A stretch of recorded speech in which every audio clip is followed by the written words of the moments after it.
C'est l'histoire d'un mec drôle. Avec le temps, il devint un humoriste célèbre, extrêmement populaire. Il donnait plus que des spectacles, il défendait une cause, un idéal. La paix, l'évasion par l'humour, et surtout il prônait l'égalité des peuples. L'égalité des peuples. Tout le monde passait sous les foudres de sa plume, toutes les communautés, tous les peuples, toutes les religions. Il mettait son immense talent au service de causes justes, n'hésitant pas à prendre de gros risques en s'attaquant aux élites, en bousculant les idées les plus préconçues. Le 1er décembre 2003, il réalisa un sketch à la télévision, un sketch qui a tout fait basculer. Ayant depuis longtemps orchestré des sketchs sur tous les peuples du monde, toutes les communautés, toutes les religions, il décida que ce sketch-là, précisément, mettrait en scène un colon israélien.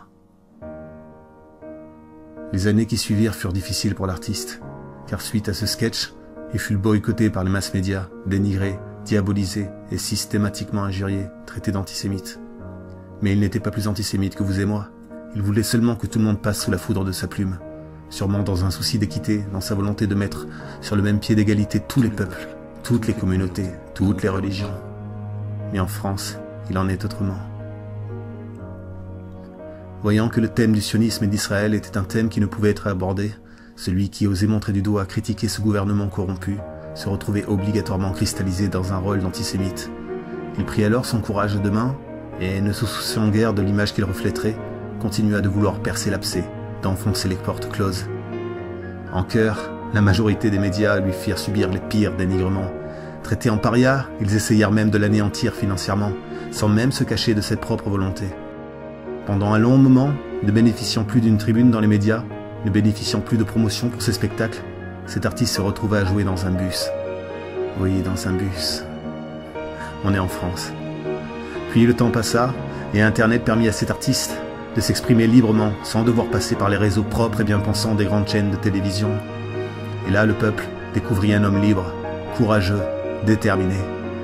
Oui, toujours déterminé à vouloir mettre sur le même pied d'égalité tous les peuples, toutes les communautés, toutes les religions.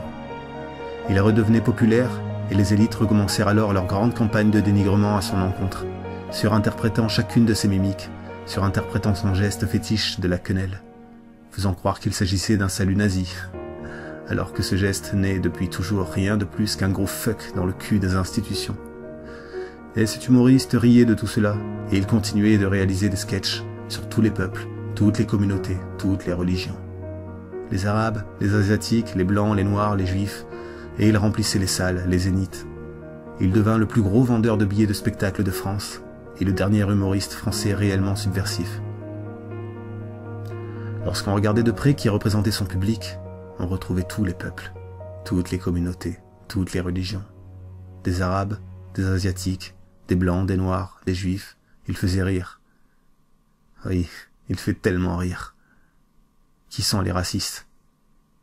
Est-ce les humoristes qui mettent tout le monde à égalité dans leurs sketchs? Ou est-ce ceux qui tendent à différencier, à extraire un peuple, une communauté, une religion, de cette grande famille qu'est l'humanité? Je suis un homme libre, je vis sur le sol français et j'ai le droit à mes opinions. Et ce dont je suis sûr, c'est que cet humoriste n'est pas raciste le moins du monde. Il combat le racisme. Cet humoriste, c'est Dieudonné.